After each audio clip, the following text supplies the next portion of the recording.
जय हिंद एवरीवन। विशाल defence career YouTube channel पर आपका स्वागत है। मैं विशाल आपके लिए लेकर आया हूं आर्मी अग्निवीर पेपर के लिए मैथ के मोस्ट इंपोर्टेंट प्रश्न, जो कि आपके पेपर में बिल्कुल इसी टाइप के ही प्रश्न देखने को मिलेंगे। ये क्लास आपकी जीडी, ट्रेडमैन और डब्ल्यूएमपी पेपर के लिए रहने वाली, तो आपके पेपर में बिल्कुल इसी लेवल के ही प्रश्न पूछे जाएंगे जिस लेवल के मैं आपको प्रश्न करा रहा हूँ। तो आपको सारे प्रश्न की कैलकुलेशन बहुत अच्छे तरीके से देखना है और आपको बहुत अच्छे तरीके से सारे प्रश्नों को समझना है। मैं आपको पूरी समझाने की कोशिश करूंगा, तो आप लोग एक बार इन प्रश्नों को अपनी तरफ से जरूर लगाना। मैं ये पूरा पीडीएफ अपने टेलीग्राम चैनल पर भेज दूंगा, तो आप लोग इन प्रश्नों को दोबारा से प्रैक्टिस जरूर कर लेना। तो चलिए अपने प्रश्नों को करते हैं। आप लोगों को बहुत अच्छे तरीके से क्लास में शुरू से लास्ट तक जुड़े रहना है। आप लोगों को इस क्लास से काफ़ी ज़्यादा मदद मिलेगी। आज की क्लास का जो प्रश्न नंबर हमारा एक रहने वाला वो रहने वाला है, यदि A/B 5:8 है और B/C 4:7 है तो ABC का मान कितना होगा। तो ये प्रश्न आपका अनुपात से रहने वाला है। तो आपके पेपर में अनुपात और समानुपात से प्रश्न देखने को मिलेंगे। तो ये प्रश्न आपको किस तरीके से करना है, सबसे पहले हमसे पूछा गया ABC का रेशियो कितना होगा। तो सबसे पहले A/B/C आप लोगों को इस तरीके से लिख लेना है। उसके बाद आपको देखना है A/B कितना दिया गया, तो 5:8 दिया गया। तो सबसे पहले 5:8 आप लोगों को लिख देना है। उसके बाद BC का रेशियो कितना दिया गया, तो BC का रेशियो आपका 4:7 दिया गया। तो BC के सामने आपको 4:7 लिख देने। जो आपकी ये खाली जगह बची है इधर और इधर, आप लोगों को इन खाली जगह पर सामने वाली संख्या को भर देना। जैसे यहाँ पर आपका 8 आ जाएगा और यहाँ पर आपका 4 आ जाएगा, तो आप लोगों को फिर इसका मल्टीप्लाई कर देना, मतलब गुणा कर देना। 5 का गुणा जब आप लोग 4 में करोगे तो कितना आ जाएगा, तो ये टोटल आपका 20 आ जाएगा। उसके बाद आपको 8 का गुणा 4 में करना है तो कितना आ जाएगा, 8 चौको 32 आपका आ जाएगा।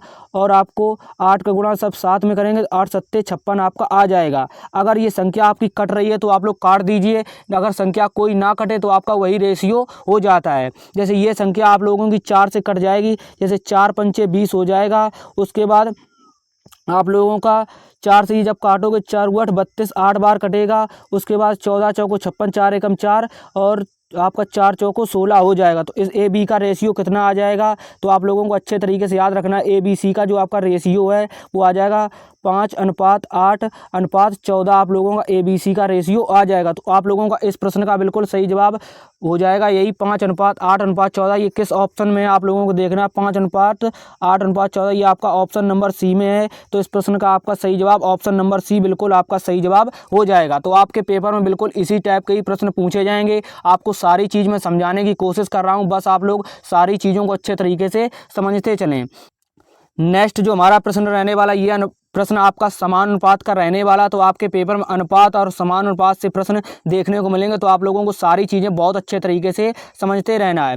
प्रश्न जो है आपका वो है आपका, यदि 28:98 है, उसके बाद समानुपात का ये चिन्ह लगा, उसके बाद 98:y है, तो आपको y का मान बताना है। जब आपको ऐसा प्रश्न देखने को मिले जो आपके बीच में समानुपात का चिन्ह लगा हो, तो आप लोगों को ये प्रश्न किस तरीके से करना है। तो आपका जो ये प्रश्न दिया गया था, आपको ये प्रश्न दिया गया था 28:98। उसके बाद आपका जो 4 बिंदी लगी होती है ये आपका समान अनुपात का चिन्ह होता है। उसके बाद 98:y आपका दिया गया, तो आपको y का मान बताना है कि y का मान आपका क्या होगा। तो सबसे पहले ऐसी स्थिति में आप लोगों को पहली संख्या को चौथी संख्या से गुणा करना है और दूसरी संख्या को तीसरी संख्या से गुणा करना है। तो आपको किस तरीके से करना है, पहली संख्या को चौथी संख्या से, तो आपका ये हो जाएगा 28 गुणा y हो जाएगा। उसके बाद आपका जो बराबर में हो जाएगा 98 गुणा 98, मतलब दूसरी संख्या का तीसरी संख्या से गुणा करना है। तो 98 गुणा आपका ये 98 हो जाएगा। तो आप लोगों को इस तरीके से करना है। आपको सारी कैलकुलेशन में बहुत अच्छे तरीके से समझा रहा हूँ,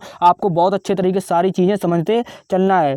तो आपको y का मान पूछा गया, तो आपको y बराबर लिखना है 98 गुणा 98, 98 गुणा 98 और उसके बाद आपको बटे में 28 कर देना। फिर आपको इसको काटना है। तो ये आपकी संख्या जो है वो किससे कटेगी, तो ये संख्या आपकी 14 से कट जाएगी। जैसे 14 दूनी 28 और 14 सत्ते आपका 98 हो जाता है। उसके बाद आपको ये 2 से ये काट देना है, ये आपका कटेगा 2 चौको 8 और 2 में 18, मतलब 49 गुणा 7 आपको इसका कैलकुलेशन करना है। तो यही आपका y का मान निकल कर आ जाएगा।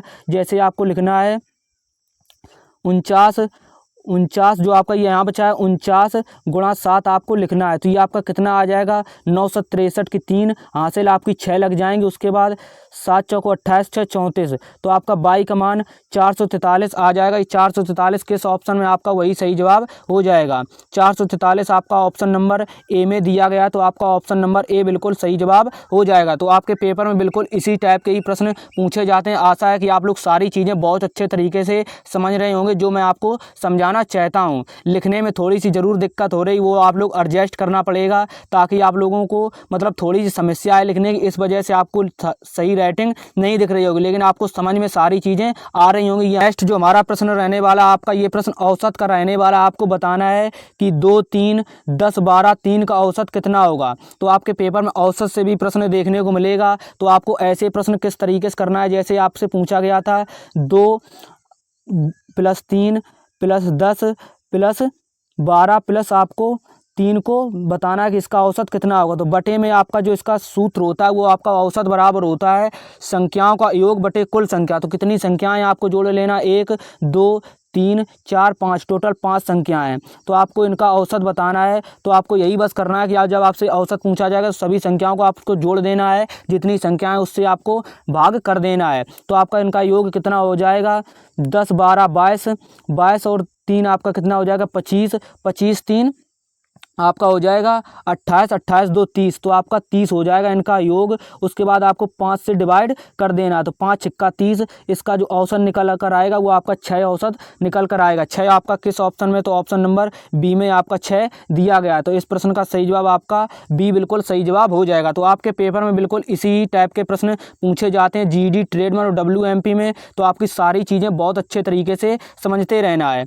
नेक्स्ट जो हमारा प्रश्न दिया गया वो प्रश्न नंबर 4 है। आपको बताना है ए एक काम को 8 दिनों में पूरा करता है, बी उसी काम को 11 दिनों में पूरा करता है, तो दोनों मिलकर उस काम को कितने दिन में पूरा करेंगे। तो ये आपका प्रश्न जो है वो टाइम एंड वर्क से लिया गया। आपके पेपर में समय और कार्य से प्रश्न जरूर पूछा जाएगा। तो ऐसा प्रश्न आपको किस तरीके से करना है मैं आपको बता रहा हूँ। सबसे पहले ए को कितने दिन में काम करता है, तो एक काम को आपका जो करता है वो आपका 8 दिन में करता है। उसके बाद बी उसी काम को कितने दिन में करता है, तो बी उसी काम को आप लोगों का जो करता है वो 11 दिन में करता है। तो इसका आपको कुछ नहीं, सिर्फ एलसीएम ले लेना। इसका जो एलसीएम होगा वो आप लोगों को 88 आ जाएगा। इसका 88 जो आएगा वो आपका टोटल वर्क हो जाएगा। तो टोटल वर्क आपका 88 हो जाएगा। उसके बाद आपको एक एक करके एफिशिएंसी निकाल लेनी। तो 11 × 88, एक ही एफिशिएंसी 11 आ जाएगी, और 11 × 88 इसकी एफिशिएंसी 8 आ जाएगी। तो टोटल वर्क जो आपका निकल कर आएगा वो काम कितने दिन में करता है, दोनों से पूछा गया है।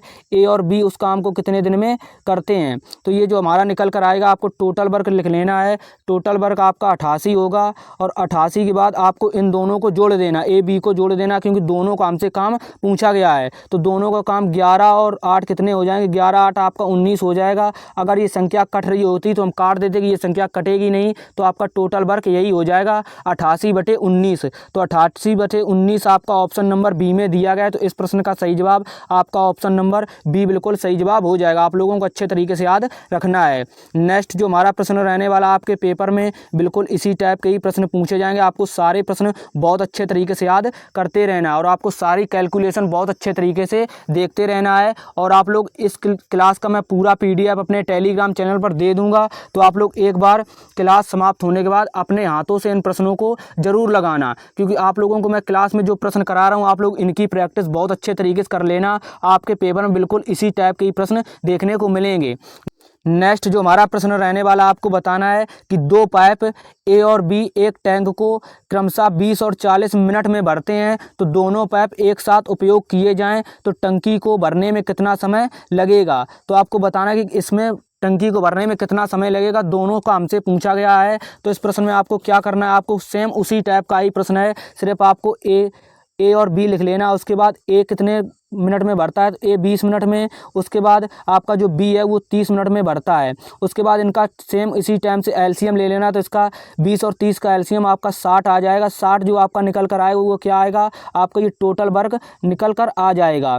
उसके बाद आपको इनकी एफिशिएंसी निकाल लेनी, तो एफिशिएंसी निकालने के लिए 20 तिया 60, इसकी एफिशिएंसी 3 आ जाएगी, 20 दूनी 30 दूनी 60, तो इसकी एफिशिएंसी 2 आ जाएगी। उसके बाद आपको क्या करना है, तो इसको टोटल वर्क जो हमारा दिया गया है, टोटल वर्क हमारा 60 हो जाएगा, और 60 में आपको इनकी एफिशिएंसी ए बी की कितनी होगी, दोनों हमसे पूछा गया था, तो आपको दोनों की बताने, अगर एक से पूछा जाता तो आपको एक से भाग कर देना होता, जिसकी भी पूछी जाती। तो आपको बताना है इनका योग कितना होगा, तो इनका योग दोनों का 5 हो जाएगा, 5 से आपको काट देना है, 5 एकम 5, 5 दूनी 10, तो इनका 12 मिनट बिल्कुल सही जवाब आ जाएगा। तो 12 मिनट में ए बी दोनों पाइप को भरेंगे, तो आपको 12 मिनट ऑप्शन नंबर डी में दिया गया, तो ऑप्शन नंबर आपका डी बिल्कुल सही जवाब हो जाएगा। 12 मिनट इस प्रश्न का सही जवाब हो जाएगा। आशा है कि आप लोगों को सारी चीज़ें बहुत अच्छे तरीके से समझ में आ रही होंगी। मैं आपको कैलकुलेशन बहुत अच्छे तरीके से करा रहा हूं, तो आप लोग बहुत अच्छे तरीके से सारे प्रश्नों को करते रहें। जितने भी लोगों को ये प्रश्न का आंसर पता है, तो वो लोग अपना लास्ट में कमेंट करके जरूर बताना अपना स्कोर।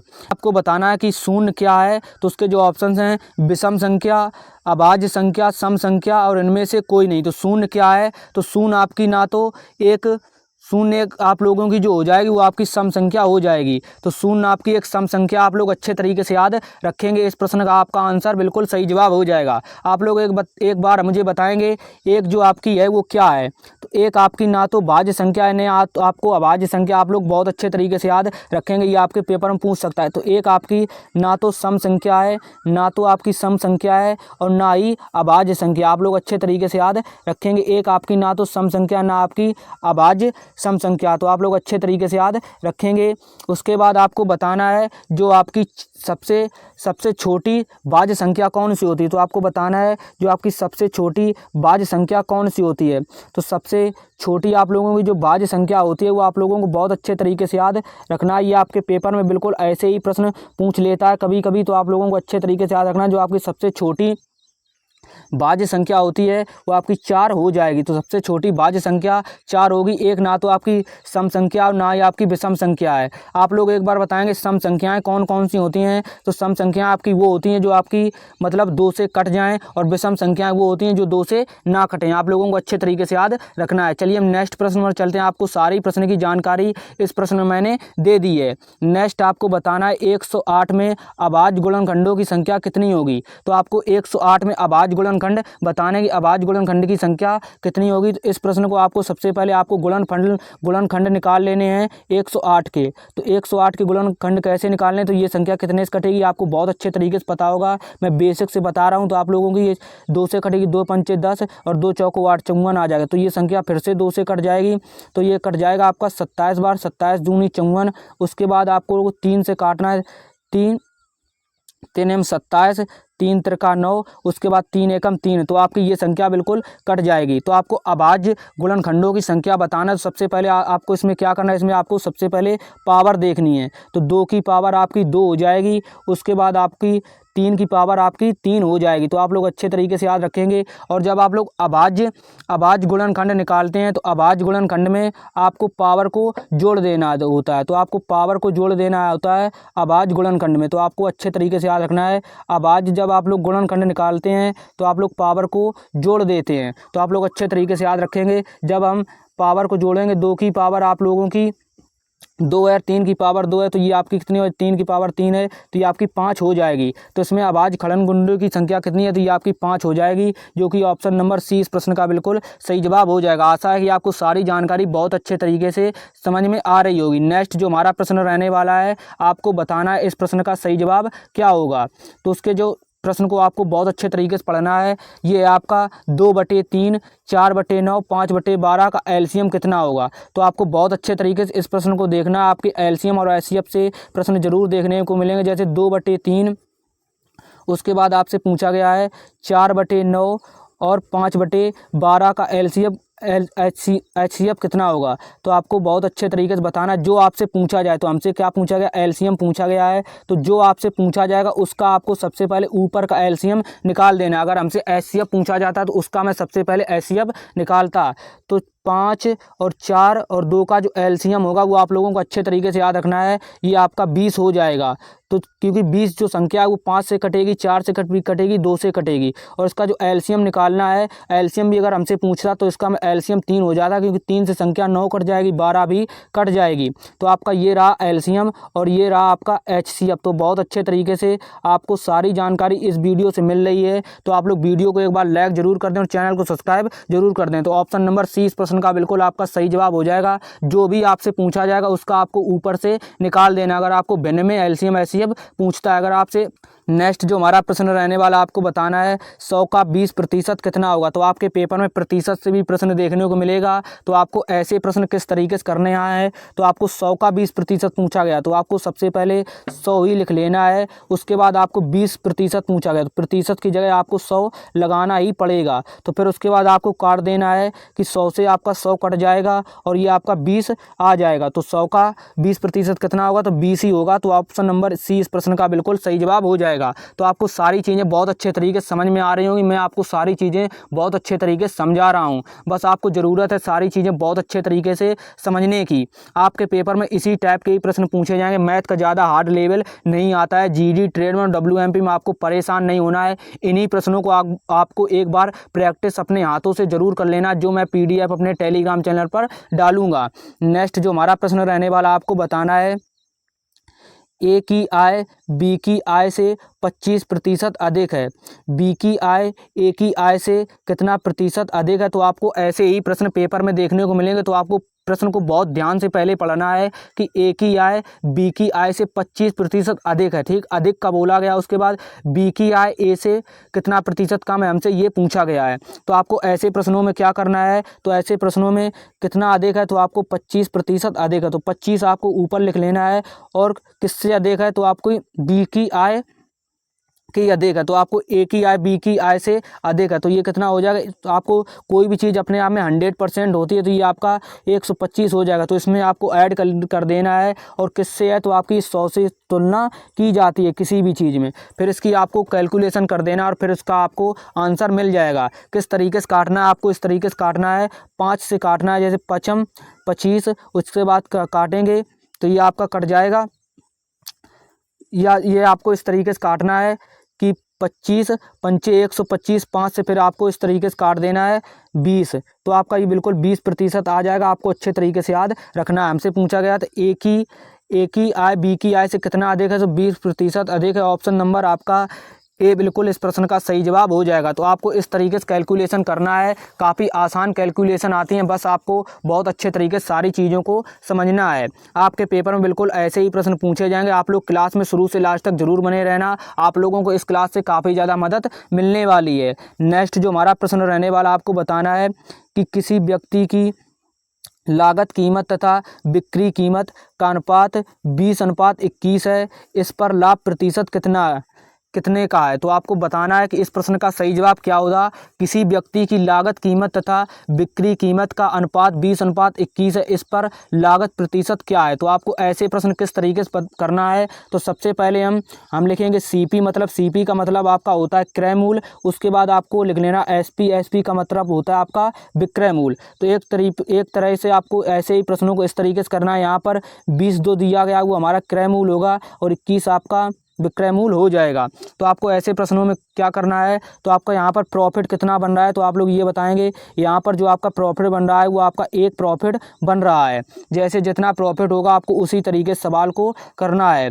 तो आपका जो प्रॉफिट प्रतिशत होगा वो आपको इस तरीके से निकालना है। प्रॉफिट प्रतिशत आपको 1/20 कर देना है। और आपकी कोई भी चीज़ होती है वो 100% में आपकी होती है। तो 100% आपको यहाँ पर लिख देना। तो आपको काट देना 20 एकम 20, 20 पंचे 100। तो आपका ये कितना आ जाएगा, 5% आपका लाभ प्रतिशत होगा। तो आपको अच्छे तरीके से याद रखना। आपको बिल्कुल ऐसे ही प्रश्न पेपर में देखने को मिलेंगे। बस आप लोग कैलकुलेशन को बहुत अच्छे तरीके से ध्यान में रखते हुए सारी चीज़ों को याद करते चलना। अगर आपका कोई भी डाउट है तो हमें कमेंट करें। कमेंट के माध्यम से उस डाउट को मैं क्लियर करने की ज़रूर कोशिश करूँगा। आपको मतलब उम्मीद है कि ऐसे प्रश्न आपको पेपर में देखने को मिलेंगे। बस आपको थोड़ा सा लिखा हुआ समझ में नहीं आ रहा होगा अच्छे तरीके से, लेकिन आप लोग उसको एडजस्ट जरूर करेंगे, क्योंकि मैं आपको एक एक चीज़ 2-2 3-3 बार बोल देता हूं ताकि आपको सारी चीज़ें समझ में आए।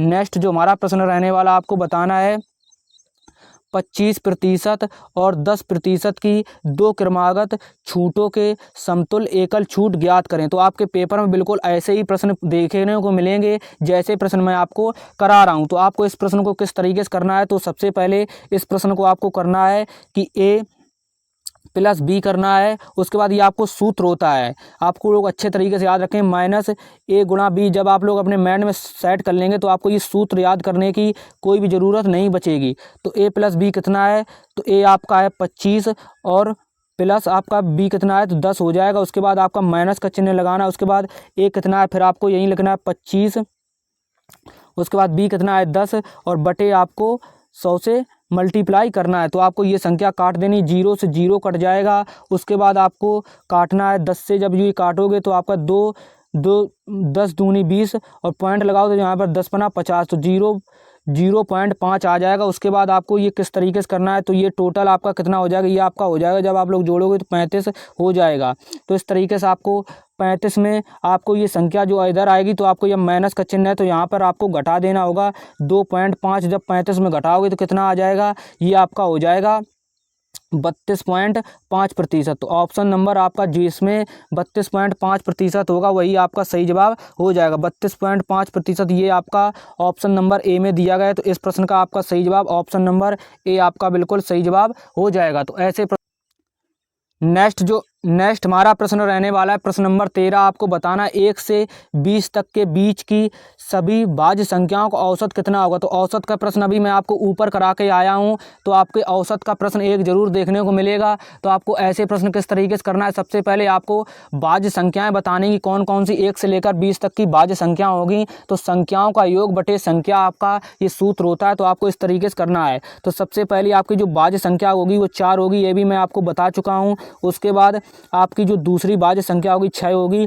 उसके बाद आपकी 8 भाज्य संख्या होगी। उसके बाद आपकी जो 9 भाज्य संख्या होगी। उसके बाद आपकी 10 भाज्य संख्या होगी। तो आपको 1 से लेकर 20 तक की भाज्य संख्याएं लिख लेनी। इससे ज़्यादा आपको पेपर में नहीं पूछेगा, हो सकता है कि आपके पेपर में 10 ही तक की भाज्य संख्याएं पूछ ले। तो ऐसा आपको बहुत अच्छे तरीके से देखना है, ज़्यादा लंबी कैलकुलेशन नहीं मिलती है तो आपको परेशान नहीं होना। उसके बाद आपकी 15 हो जाएगी। उसके बाद आपकी जो होगा वो 16 होगा। उसके बाद आपकी 18 हो जाएगी। तो आपको इनको जोड़कर जो डिवाइड करना है, जितनी संख्या होगी उससे डिवाइड कर देना है। तो 1 2 3 4 5 6 7 8 9 10 टोटल आपकी 10 संख्या हो जाएंगी। इनको आपको जोड़ लेना है। तो यह जब आप लोग जोड़ोगे तो 112 आ जाएगा। फिर इसको 10 से आपको डिवाइड कर देना है। जब आप लोग 10 से काटोगे तो 10 एकम 10, उसके बाद आपको 10 एकम 10, 2 बचेगा, यहाँ पॉइंट लगाओगे 20 हो जाएगा। तो 11.2 आपका बिल्कुल सही जवाब हो जाएगा। ऑप्शन नंबर ए आपका बिल्कुल सही जवाब हो जाएगा। तो आपको इसी तरीके से बहुत अच्छे तरीके से सारे प्रश्नों को करते रहना है। नेक्स्ट जो हमारा प्रश्न रहने वाला है प्रश्न नंबर 14, वो रहने वाला आपको बताना 3 के प्रथम 6 गुणजों का औसत कितना होगा। तो आपको 3 के प्रथम 6 गुणजों का औसत बताना है। तो 3 के पहले आपको 6 गुणज पता होने चाहिए कौन कौन से होते हैं। तो 3 का पहला जो आपका 6 गुणज होगा वो आपका हो जाएगा 3 एकम 3। उसके बाद आपको 3 गुणा 3 आपका हो जाएगा, प्रथम 6 गुणजों का आपका औसत पूछा गया है। उसके बाद आपका होगा 3 गुणा 5 हो जाएगा। उसके बाद आपका जो होगा 3 गुणा 7 हो जाएगा। उसके बाद आपका होगा जो 3 गुणा 9 हो जाएगा, 3 गुणा 9। और उसके बाद आपका होगा 3 गुणा 11। तो ये आपके 6 गुणज हो गए। आप लोग जोड़ लीजिए 1 2 3 4 5 6। तो टोटल आपके 6 गुणज हो जाएंगे। तो फिर इसको आपको गुणा कर देना है। तो 3 एकम 3 सभी को गुणा कर देना है। 3 त्रिका 9 और 3 5 15 आपको ऐसे ही गुणा कर देना है। तो 11 तिहाई 33। तो आपको ऐसे प्रश्नों में क्या करना है, तो ऐसे प्रश्नों में आपको पहली संख्या और दूसरी संख्या को, पहली संख्या और लास्ट संख्या को जोड़ लेना। तो पहली संख्या कितनी थी, 3 एकम 3 और लास्ट संख्या आपकी 11 गुणा 3 थी। तो उसके बाद आपको 11 गुणा 3 मतलब 33 हो जाएगा। उसके बाद आपको 2 से डिवाइड कर देना है। तो आपका मतलब आंसर निकल आएगा। तो ये आपका कितना हो जाएगा 36/2। तो आपका सही जवाब क्या हो जाएगा, तो ये आपका सही जवाब 18 निकल कर आ जाएगा। 3 के प्रथम 6 गुणजों का औसत ऑप्शन नंबर डी आपका बिल्कुल सही जवाब होगा। 3 के प्रथम 6 गुणजों का औसत जो है वो आपका 18 हो जाएगा। आपको बहुत अच्छे तरीके से जब आपका गुणज में प्रश्न पूछा जाए तो आपको सिर्फ पहले गुणज और लास्ट गुणज का जितने भी गुणजों का पूछा जाए, जैसे आपको यहाँ पर 5 का पूछ लेता या फिर 4 का पूछ लेता, तो आपको ऐसे ही प्रश्न करना है। तो पहली और लास्ट संख्या को आपको मतलब उसमें गुणा करने के बाद आपको उनको जोड़ देना और 2 से डिवाइड कर देना है। तो आपका ऑप्शन नंबर डी इस प्रश्न का 18 बिल्कुल सही जवाब हो जाएगा। आज की क्लास का जो लास्ट प्रश्न है, आपको बताना है कि 1/2 का कितना प्रतिशत होगा। उसके जो ऑप्शन है 40, 45, 50 और 13। तो आपको इस प्रश्न का आंसर कमेंट करके ज़रूर बताना। आज की क्लास में हमने मैथ के इंपॉर्टेंट प्रश्न किए थे। आप लोगों को कमेंट करके बताना कि आपका स्कोर कितना रहा और आपको ये क्लास कैसी लगी। आपके पेपर में बिल्कुल इसी टाइप के ही प्रश्न पूछे जाएंगे, बस आपको परेशान नहीं होना है। सारे प्रश्नों को बहुत अच्छे तरीके से कैलकुलेशन मैंने आपको कराई है, बस आपको उनको अच्छे तरीके से करते रहना है। तो आप लोगों का कोई भी डाउट है कमेंट जरूर करना। आपके पेपर में इससे बाहर प्रश्न देखने को नहीं मिलेंगे, इसी टाइप के ही प्रश्न पूछे जाएंगे। तो चलिए मिलेंगे नेक्स्ट क्लास में। अगर आपका कोई भी डाउट है तो कमेंट करना, मैं ये पूरा PDF अपने टेलीग्राम चैनल पर भेज दूंगा, तो वहाँ से आप लोग इन प्रश्नों को एक बार प्रैक्टिस जरूर कर लेना। मिलते हैं नेक्स्ट क्लास में, तब तक के लिए जय हिंद, जय भारत, वंदे मातरम।